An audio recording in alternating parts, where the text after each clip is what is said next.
Welcome back. Tim here, Gamma VD.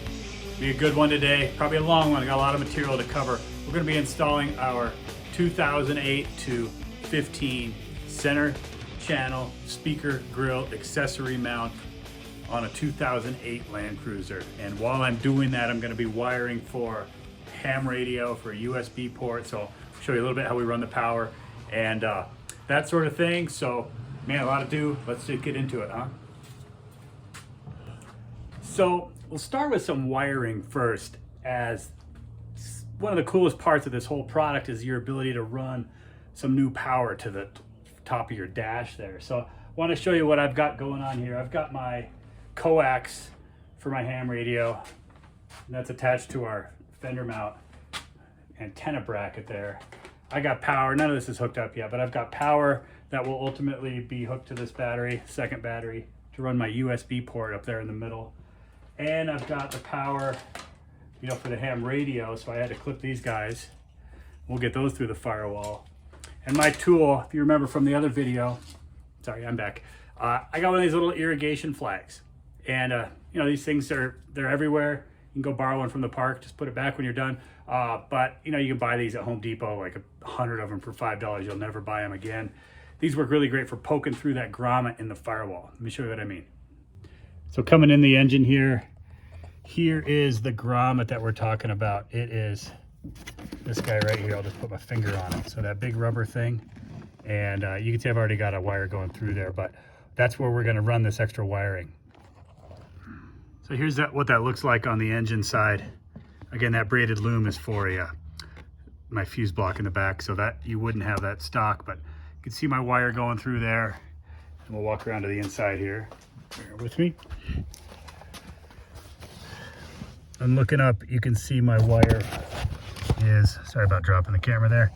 You can see my wire poking out, and here it is. So that's what that looks like. And I know I say this probably every video, but man, this is the hardest part. If you poke something that you shouldn't have poked and something doesn't work, that's gonna be a long project for you. So if you're not feeling this, go to a real shop. I mean, out here in Colorado, obviously, Slee, the gold standard. Up in the Northwest, Torfab, out east, Outram. There's not a million, but there's quite a few really good guys. If you need a referral, feel free to ask me. If you are a shop and you feel like I should have dropped your name, put that in the comments. Anyway, take your time with this step. You really want to be careful here. So then your next move here is going to be to tape one of your wires, usually starting with one of the thicker ones. I'm starting with my antenna coax. And I've got that duct tape to my wire here. I've got some lube. I bought this for the 40 windows. It seems to work pretty good. So pretty generously, just squirt that grommet and squirt your first part of the wire. You want that thing to slip through with as least amount of work as possible. Yeah, and there you go. So I got my end through. Now you can see it's coming up through the firewall. And there, if I get a good view, there we are. And so now I take my duct tape off. But don't get carried away on pulling this through, because your next move is to use this as the vehicle to get the rest of your wires through. So that duct tape took a long time to get off. It worked well, but I'm going to switch to electrical tape for the next step, and I hope that it's a little bit easier for me to get off. So here's my original coax right here, going through the firewall. And then I've introduced one of the power wires for the ham radio. It wraps it along a little bit. Then I've introduced the next power wire. Then I brought in the power for my little USB port.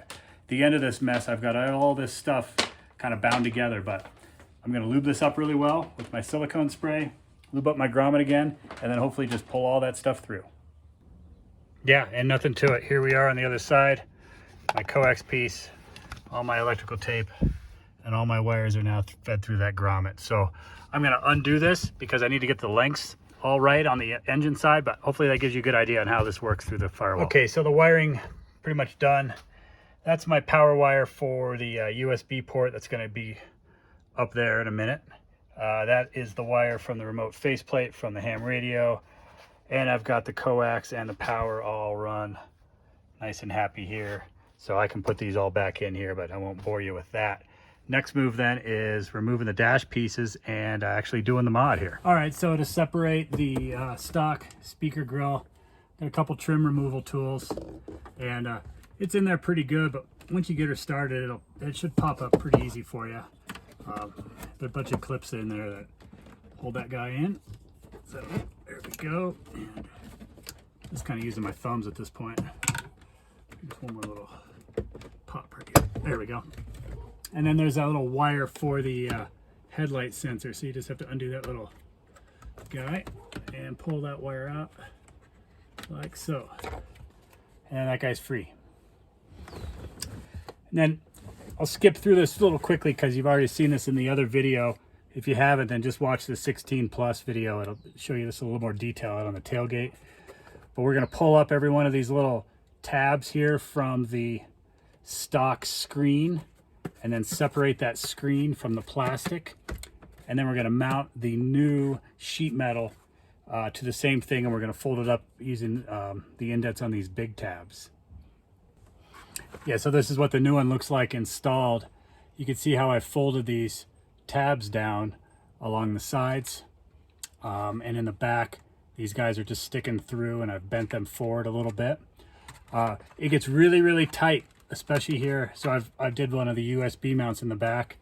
One of these screws I was able to get to fit under the plastic, but I can actually see how I've bulged it a little bit. The other one I just drilled through the plastic. It just gives me one more thing to hold these two things together. In the front for my ram track, I was able to use some really thin screws and get that to fit on the inside of this plastic, but I don't know that it's a bad thing to drill through if you had to, again, to make those things sandwich together. As long as you don't deform this plastic significantly, it's still going to pop back in there. So our next move then is we're going to want to pull this trim piece off. Again, nice trim removal tool. You got to be able to just get in there and work that guy off. Come on, buddy. There it comes. Here it comes. And almost there. That's what the back side of that looks like. So you can see just a number of plastic clips are holding that in. And then your next move, you've got one, just point to it, one 10mm or Phillips, whichever one you can find first.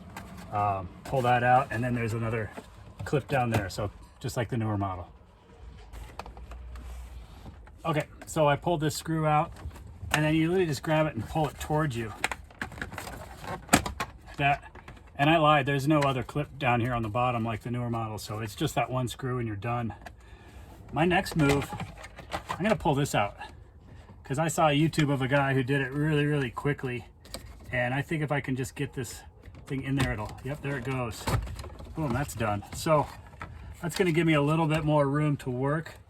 Figure out how that wire connector comes off, but that'll help us run the wires a little bit easier. So I'll be right back with you. Okay, got that out, and this is gonna be a lot easier to run my wire.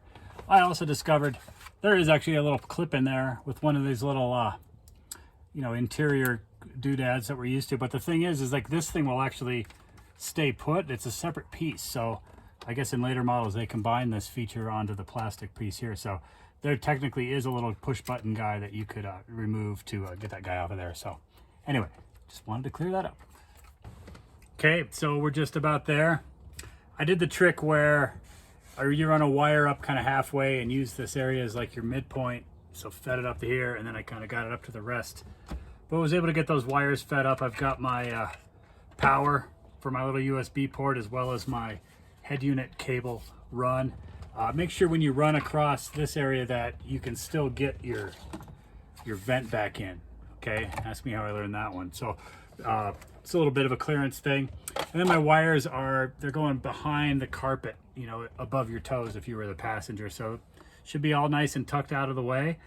Now it's just a time to just button this stuff back up.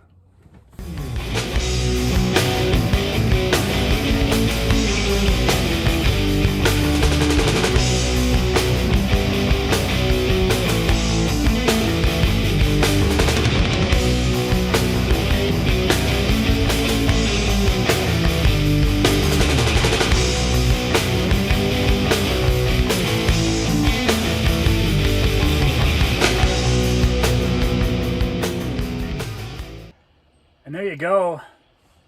Made my connections at the battery. Installed my head units. Yep, listening to guys on the repeater. Turn them down. This is gonna be, I don't know, maybe my expo rig, right? When I go out on adventure. I got the iPad here. Eventually I'll learn how to get the AAPRS to go from this thing over to this thing. That's a totally different topic, but you know, for now this is gonna work. I got my new panel installed. That's what I wanted to do. Got my radio, some power hooked up, everything's working, everything looks great. So man, say it again, if this is over your head, get a shop to do this. There's a lot of good shops out there that would love this kind of work. But if not, hopefully this was a good help or jump start for you to do this mod yourself, and take your time with it. It's going to take you a little while. Have some fun with it. And that said, thanks for sticking with me on this one today. I hope you got a few things out of this, a lot to cover. We'll see you on the next one, right? Let me know what else you want to see. And thanks again.